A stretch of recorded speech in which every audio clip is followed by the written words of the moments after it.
नमस्कार, मैं हूं निखिल और आप देख रहे हैं the Lallantop show. Hurriyat conference. Kashmir में अलगाववाद का जिक्र जब जब आता है आप इसका नाम सुनते हैं। अब चर्चा है कि सरकार हुर्रियत कॉन्फ्रेंस पर रोक लगाने की सोच रही है। अगर वाकई ऐसा होता है तो उसका नतीजा क्या हो सकता है और घाटी में जिस मत का प्रतिनिधित्व करने का दावा हुर्रियत कॉन्फ्रेंस की पार्टियां करती हैं उसका भविष्य क्या रह जाएगा।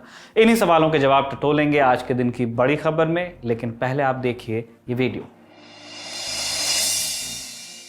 हाँ जी नमस्ते सर। ये देखो, ये गुरु ग्रंथ साहिब महाराज गाड़ी में बैठे हैं, संगत उतर गई है और बस हम प्लेन की तरफ जा रहे हैं। धन्यवाद करते हैं गवर्नमेंट ऑफ इंडिया का, नरेंद्र मोदी का, मिनिस्ट्री ऑफ एक्सटर्नल अफेयर्स का और पुनीत सिंह जी का और पीपल ऑफ अफगानिस्तान का कि हमको यहाँ से हेल्प करके निकाल रहे हैं और थैंक यू करते हैं। बहुत बहुत धन्यवाद। तो सारा हम बाहर जो है वीडियो नहीं बना सकते, इसलिए ये गुरु ग्रंथ साहिब महाराज हैं और थैंक यू आपका बहुत। अफगानिस्तान से पूरी दुनिया के देश अपने नागरिकों को निकालने में लगे हैं और इसी के साथ जारी है पलायन। भारत वहां से अपने नागरिकों के साथ साथ पलायन को मजबूर अफगान सिखों और अफगान हिंदुओं को भी निकाल रहा है। ऐसी ही कवायद के दौरान ये वीडियो सामने आया जिसमें अफगान सिख अपने साथ 3 गुरु ग्रंथ साहिब भी ला रहे हैं। इस वीडियो को इंडियन वर्ल्ड फोरम के पुनीत सिंह चंदोक ने जारी किया है। उस डर का आप अंदाज़ा लगा सकते हैं इस वीडियो को देख के, जिसके चलते ये लोग अपने देश, अपनी मिट्टी को छोड़कर जाने को मजबूर हैं। जाते जाते अपने सीने से लगाकर अपनी संस्कृति, अपने धर्म को भी साथ ले जा रहे हैं। धार्मिक उन्माद के जिस विभत्स रूप ने तालिबान को जना है, उसका ही डर है कि अब कोई तालिबान पर भरोसा करने को तैयार नहीं है। तालिबान अपनी प्रेस कॉन्फ्रेंस में लाख कहता रहे कि वो दमन नहीं करेगा, लेकिन इतिहास के पाठ इतने जल्दी भुलाए नहीं जाते। ये वीडियो पूरी दुनिया के लिए चेतावनी है कि धार्मिक उन्माद किसी देश को कितना तोड़ सकता है, इतना कि वो लोगों के साथ साथ अपने हिस्से की संस्कृति के टुकड़े भी खोने लगे। अब हम चलते हैं दिन की सुर्खियों की तरफ। पहली सुर्खी का संबंध तालिबान पर भारत के रुख से है। विदेश मंत्री डॉक्टर एस जयशंकर संसद में मौजूद राजनीतिक दलों के नेताओं को अफगानिस्तान में बदलते हालात की जानकारी देंगे। ऐसा करने के लिए उनसे प्रधानमंत्री मोदी ने कहा है और ये जानकारी डॉक्टर जयशंकर ने ट्वीट करके दी है। इस ट्वीट को रिट्वीट करते हुए संसदीय कार्य मंत्री प्रहलाद जोशी ने ट्वीट किया कि ये बैठक 26 अगस्त को सुबह 11 बजे संसद भवन एनेक्सी के मेन कमेटी रूम में होगी। इसके लिए न्योता ईमेल के जरिए भेजा जाएगा। इसके बाद एक थोड़ी मज़ेदार चीज़ हुई। AIMIM के अध्यक्ष असदुद्दीन ओवैसी ने प्रहलाद जोशी के ट्वीट पर रिप्लाई करके ही पूछ लिया और कहा, सर मैं उम्मीद करता हूं कि AIMIM को भी न्योता मिलेगा। खैर, वापस खबर पर लौटते हैं। अब तक भारत सरकार तालिबान को लेकर कुछ भी साफ साफ कहने से बचती आई है। 1996 से लेकर 2001 तक जब तालिबान अफगानिस्तान पर काबिज रहा, भारत सरकार ने उसे मान्यता नहीं दी थी। लेकिन कंधार विमान हाईजैक के वक्त इस नीति के चलते हमें काफ़ी मुश्किलों का सामना करना पड़ा। इसीलिए सरकार इस बार नहीं चाहेगी कि अफगानिस्तान जैसे पड़ोसी मुल्क को लेकर हम दोबारा ऐसे असमंजस में फंसें कि काम के वक्त हमें मालूम न हो कि बात करनी किससे है, फ़ोन किसको लगाना है। फिर पिछले 20 सालों में भारत ने अफगानिस्तान में भारी निवेश किया है, वो हमारे ही टैक्स पेयर्स का पैसा है। अफगानिस्तान में तालिबान का शासन अब एक सच्चाई बन गया है। अगर भारत सरकार वाकई तालिबान से कोई संबंध नहीं रखती है तो न सिर्फ हम अरबों के अपने निवेश से हाथ धोएंगे, बल्कि अपने एक और पड़ोसी से संबंध खराब कर लेंगे। इसीलिए सरकार अति के फेर में फंसकर कोई फैसला जल्दबाजी में नहीं लेना चाहती, लेकिन वो तालिबान से जुड़े किसी फैसले में अकेली खड़ी भी नहीं दिखना चाहती। ऐसा क्यों है समझना मुश्किल नहीं है। 2 छोटे छोटे उदाहरण हम आपको अभी दे रहे हैं। 20 अगस्त की तारीख इस रोज मध्य प्रदेश के मुख्यमंत्री शिवराज सिंह चौहान ने उज्जैन मामले को लेकर कहा कि तालिबानी मानसिकता को बर्दाश्त नहीं किया जाएगा। इससे पहले यूपी के मुख्यमंत्री योगी आदित्यनाथ भी यूपी विधानसभा में कह चुके हैं कि कुछ लोग देश का तालिबानीकरण करना चाहते हैं, इन्हें एक्सपोज करना जरूरी है। तो साफ है कि भारत की देसी राजनीति में तालिबान का एक खास मतलब है। इसीलिए विदेश नीति से जुड़े इस मसले पर सरकार देसी राजनीति के अनुरूप ही फैसला लेना चाहेगी और इसी के लिए आम सहमति बनाने का पहला कदम है सर्वदलीय बैठक। दूसरी सुर्खी का संबंध है नई दिल्ली के निजामुद्दीन मरकज से। आज दिल्ली उच्च न्यायालय ने दिल्ली पुलिस को आदेश दिया कि निजामुद्दीन मरकज स्थित रहवासी परिसर की चाबियां तबलीगी जमात के अध्यक्ष मौलाना मोहम्मद साद की मां को सौंप दी जाएं। हालांकि कोर्ट ने साफ किया कि वो मरकज के दूसरे हिस्सों में प्रवेश नहीं करेंगी। निजामुद्दीन मरकज के 3 हिस्से हैं, जिनमें से एक है मस्जिद, दूसरा है रहवासी परिसर और एक मदरसा है। फिर पिछले साल निजामुद्दीन मरकज़ की पहचान कोरोना हॉटस्पॉट्स के रूप में हुई थी और इसे लेकर मामला भी दर्ज हुआ था, जांच जारी है। इसी के बाद से ये पूरा परिसर सील था। तीसरी सुर्खी एक अच्छी खबर से बनी है। सेना ने 5 महिला अधिकारियों को कर्नल टाइम स्केल TS के पद पर पदोन्नत कर दिया है। रक्षा मंत्रालय ने कहा है कि महिला अधिकारियों को सेना में स्थायी कमीशन देने के साथ साथ पदोन्नति का ये कदम बताता है कि सेना लैंगिक समानता की दिशा में काम कर रही है। पदोन्नति पाने वाली महिला अधिकारियों के नाम ये हैं: lieutenant colonel Sangeeta Sardana, corps of signals; lieutenant colonel Sonia Anand, corps of electronics and mechanical engineers EME; lieutenant colonel Navneet Duggal, ये भी AME से हैं; lieutenant colonel Reenu Khanna, corps of engineers; lieutenant colonel Richa Sagar, corps of engineers. ये पहली बार है कि सिग्नल्स, EME और इंजीनियर्स जैसे कोर्स की महिला अधिकारियों को कर्नल रैंक तक प्रमोट किया गया हो। इससे पहले सिर्फ आर्मी मेडिकल कोर यानी कि AMC, जज एडवोकेट जनरल जैक कोर और आर्मी एजुकेशन कोर AEC की महिला अधिकारियों को ही कर्नल रैंक तक प्रमोट किया गया था। अब चलते हैं दिन की बड़ी खबर की तरफ। बात एक पुरानी तारीख से शुरू करते हैं। 22 जनवरी 2004, तब अटल बिहारी वाजपेयी देश के प्रधानमंत्री थे, लाल कृष्ण आडवाणी उप प्रधानमंत्री। आडवाणी से मुलाकात के लिए कश्मीर से कुछ खास नेता आए थे। इस मुलाकात के बाद देश के बाहर भी खूब चर्चा हुई। नॉर्थ ब्लॉक में आडवाणी ने कश्मीरी नेताओं से मुलाकात की और इसके बाद नॉर्थ ब्लॉक के बाहर इंतजार कर रहे मीडिया से कहा, एक अच्छी शुरुआत हुई है, डायलॉग शुरू हो गया। इस मीटिंग को तब केंद्र सरकार का मास्टर स्ट्रोक कहा गया था। कश्मीर को लेकर वाजपेयी सरकार की बहुत बड़ी कामयाबी माना गया था। यह पहला मौका था जब कश्मीर के अलगाववादी नेताओं ने इतने बड़े स्तर पर भारत सरकार से मुलाकात की थी। यहाँ तक पहुँचने के लिए वाजपेयी सरकार को कई सालों की मेहनत करनी पड़ी थी।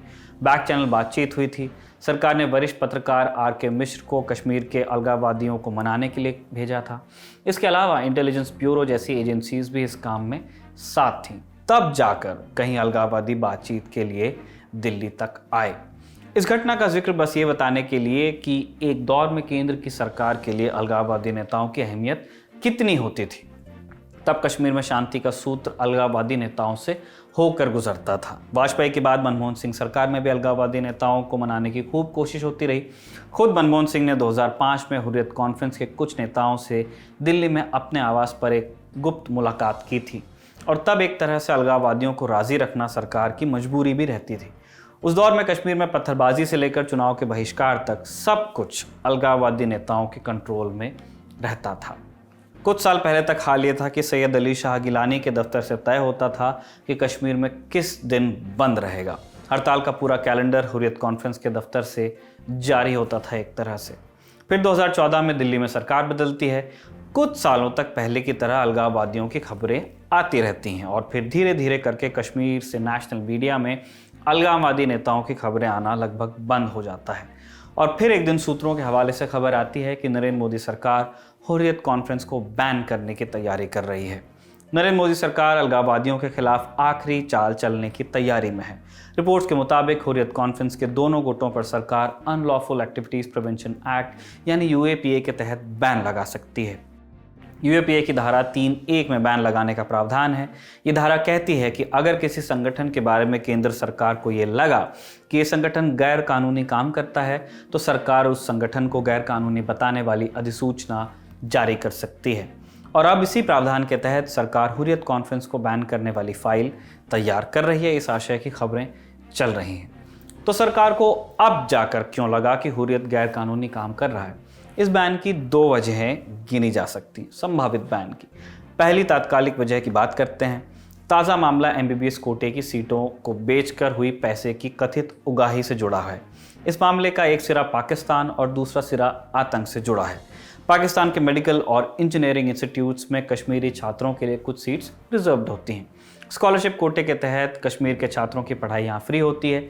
इन सीटों पर दाखिला हुर्रियत नेताओं की सिफारिश से होता आया है। 2015 में जम्मू कश्मीर के अखबार डेली एक्सेलसियर में खबर छपी कि कोटे वाली सीट्स पर अलगाववादी नेता गड़बड़ी करते हैं। अलगाववादी नेता या तो अपने करीबियों का दाखिला करवाते हैं या फिर कश्मीर के छात्रों से पैसे लेकर ये सीट्स बेच देते हैं। MBBS की एक सीट का 13 लाख रुपए के बराबर ये लोग पैसा वसूलते थे, ऐसी खबर थी। तब तब इस खबर पर ज़्यादा चर्चा नहीं हो पाई। पिछले साल जब सैयद अली शाह गिलानी ने ऑल पार्टी हुर्रियत कॉन्फ्रेंस की चेयरमैनशिप से इस्तीफ़ा दिया, तब उन्होंने भी अपने इस्तीफे में हुर्रियत संगठन में वित्तीय गड़बड़ियों का जिक्र किया था और जांच की बात भी कही थी। गड़बड़ी वाली ये बात सीटें बेचने वाले मामले से जोड़कर देखी गई थी। जुलाई 2020 में जम्मू कश्मीर पुलिस ने इस मामले में केस दर्ज किया। जांच में ये बात सामने आई कि कश्मीर के छात्रों से अलगाववादी जो पैसा लेते हैं उसका इस्तेमाल आतंक बढ़ाने के लिए होता है। हुर्रियत कॉन्फ्रेंस से जुड़े 4 लोगों की गिरफ्तारी भी इस मामले में हुई। इनके नाम हैं मोहम्मद अकबर भट्ट, फातिमा शाह, अब्दुल्ला शाह और सब्जार अहमद शेख। हालांकि हुर्रियत कॉन्फ्रेंस ने इस आरोप को खारिज किया है। आज हुर्रियत नेता मीर वाइस उमर फारूक ने बयान जारी करके कहा कि सीट बेचने का आरोप सिर्फ एक प्रोपेगेंडा है। बहरहाल अभी इसी बात को आधार बनाकर हुर्रियत कॉन्फ्रेंस पर बैन की तैयारी चल रही है। संभावित ये एक छोटी वजह हो सकती है, फैसले को जस्टिफाई करने वाली वजह लगती है। असल वजह मोदी सरकार की कश्मीर नीति में मिल सकती है। 2014 में सरकार बनाने के बाद से ही मोदी सरकार का अलगाववादियों को लेकर सख्त रुख रहा है। आपको याद होगा कि सरकार बनाने के कुछ महीने बाद ही पाकिस्तान और भारत के बीच विदेश सचिव स्तर की बातचीत तय हुई थी, लेकिन बातचीत से पहले ही पाकिस्तान के उच्चायुक्त ने दिल्ली में अलगाववादी नेता शब्बीर शाह से मुलाकात कर ली थी। तब भारत ने ये बातचीत ही रद्द कर दी थी और कहा था कि ये भारत के अंदरूनी मामलों में दखल की तरह है। मोदी सरकार की तरफ से अलगाववादियों को तथाकथित कश्मीरी नेता कहकर इनकी प्रासंगिकता खत्म करने की कोशिशें भी हुई हैं। हुर्रियत कॉन्फ्रेंस में शामिल कई संगठनों को पहले ही बैन कर दिया गया है। यासिन मलिक के JKLF को बैन किया जा चुका है। जम्मू कश्मीर जमात इस्लामी को भी बैन कर दिया गया है। फिर अलगाववादी नेताओं के खिलाफ आतंकवादियों को पैसे देने के कई मामले चल रहे हैं। इनमें से एक मामले की जांच NIA कर रही है। इन मामलों में अलगाववादी नेताओं को जेल में भी डाला गया था। अभी सैयद अली शाह गिलानी के दामाद अल्ताफ अहमद शाह, गिलानी के करीबी अयाज अकबर, कारोबारी ज़हूर वटाली जेल में हैं। इनके जरिए सरकार ने गिलानी को कमज़ोर करने की कोशिश की। इनके अलावा तहरीक हुर्रियत के प्रवक्ता पीर सैफुल्ला, मॉडरेट हुर्रियत कॉन्फ्रेंस के प्रवक्ता शाहिदुल इस्लाम, मिराजुद्दीन कलवाल, नईम खान, फ़रूक अहमद डार और बिट्टा कराटे जैसे कई अलगाववादी नेता जेल में हैं। JKLF के नेता यासिन मलिक पहले ही जेल में है। हुर्रियत कॉन्फ्रेंस के चेयरमैन रहे सैयद अली शाह गिलानी पिछले साल इस्तीफा दे चुके हैं। मीर वाइस उमर फारूक को भी लंबे वक्त तक नज़रबंद रखा गया। तो कुल मिलाकर हुर्रियत की पूरी लीडरशिप कमज़ोर कर दी गई है और UAPA के तहत बैन करने का फैसला हुर्रियत पॉलिटिक्स के ताबूत में आखिरी कील साबित हो सकता है। अब आखिर में हुर्रियत की शुरुआत का भी थोड़ा सा इतिहास हम आपको बता देते हैं। कश्मीर में जितना लंबा इतिहास आतंक का है, लगभग उतनी ही उम्र हुर्रियत कॉन्फ्रेंस की भी है। और जब इसकी शुरुआत खोजने इतिहास में उतरते हैं तो 1987 के विधानसभा चुनाव तक हम पहुंचते हैं। 1987 के चुनाव में कांग्रेस और नेशनल कॉन्फ्रेंस के गठबंधन के खिलाफ मुस्लिम यूनाइटेड फ्रंट यानी MUF बना था। जमात इस्लामी जैसे कई मुस्लिम संगठनों ने मिलकर MUF बनाया था और उस चुनाव में MUF की अच्छी लहर थी। लेकिन जब नतीजे आए तो MUF को सिर्फ 4 सीटें मिली। इनमें से एक सैयद अली शाह गिलानी भी थे। वो जम्मू कश्मीर जमात इस्लामी के टिकट पर सोपोर से चुनाव जीते थे। MUF ने धांधली के आरोप लगाए। नतीजों पर खूब विवाद भी हुआ। इस चुनाव को जम्मू कश्मीर के इतिहास का सबसे विवादित चुनाव माना जाता है। चुनाव में हारे MUF के नेताओं का एक धड़ा आतंक के रास्ते निकल पड़ा। सहयोग मिला पाकिस्तान का, हथियार और ट्रेनिंग मिली, जबकि अली शाह गिलानी जैसे नेता ओवरग्राउंड रहकर आज़ादी की मांग बुलंद करने लगे। कश्मीर की आज़ादी कोट एंड कोट, ये कहलाए अलगाववादी नेता। इनमें भी 2 धड़े थे। एक धड़ा कश्मीर को पाकिस्तान में मिलाने का समर्थक था और दूसरा जम्मू कश्मीर की आज़ादी की बात करता था। हालांकि इस दूसरे धड़े के नेता पाकिस्तान को भी खास पसंद नहीं आए और ISI की शह पर कई नेताओं की हत्या भी हुई। खैर, दिसंबर 1992 में मीर वाइस उमर फारूक ने एक बैठक बुलाई और सब पार्टियों से कहा कि हमें मिलकर लड़ना चाहिए। इस बात पर सहमति बन गई और 31 जुलाई 1993 को ऑल पार्टी हुर्रियत कॉन्फ्रेंस बनी। हुर्रियत अरबी का शब्द है जिसका मतलब होता है आज़ादी। तब 26 पार्टियां इसमें शामिल थी। इसके पहले चेयरमैन बने मीर वाइस उमर फारूक।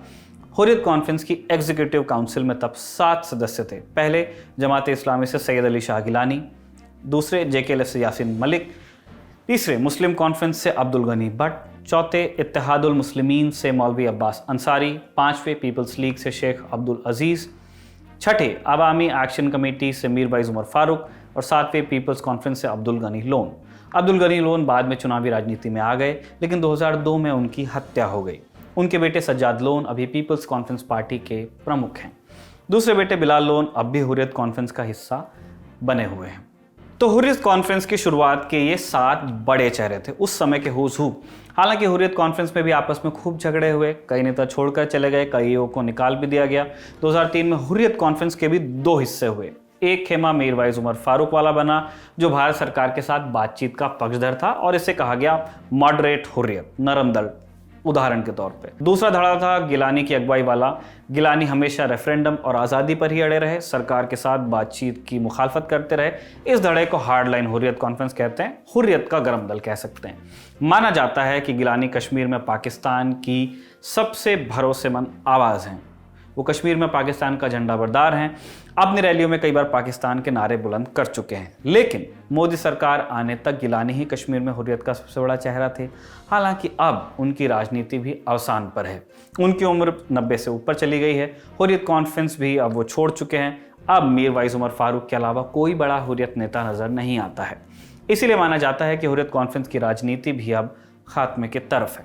आज की दिल ललन टॉप शो में बस इतना ही। जाने से पहले आपके लिए 2 सूचनाएं। एक नया पैसा नाम से एक नया शो ललन टॉप पर आ रहा है। इसमें क्रिप्टो करेंसी के बारे में हम आपको आसान भाषा में जानकारी देते रहेंगे, तो नज़र बनाए रखिए। दूसरी और अहम जानकारी जिसके बारे में हम आपको लगातार बताते जा रहे हैं, आज से यूपी चुनाव को लेकर हमारा खास शो क्या हाल है यूपी भी शुरू हो गया है। गाजियाबाद से इसकी शुरुआत हुई है, अब कारवां मेरठ की तरफ जाएगा। तो अगर आप यूपी से हैं और आपके आसपास कोई ऐसी फेमस जगह हो जहां जाना मस्ट हो, ऐसी कोई चीज़ जो सिर्फ आपके शहर में बनती हो, कोई व्यक्ति जिनसे मुलाकात करके दिल खुश हो जाए हमारा, तो फिर हमें बताइए। lt.chunav@gmail.com पर मेल कीजिए। सब्जेक्ट में अपने ज़िले का नाम ज़रूर लिखिए। मुमकिन है कि टीम आपके बताए पते पर पहुँचे। आज के लिए बस इतना ही। कल आपसे फिर मुलाकात होगी। देखते रहिए दी ललन टॉप।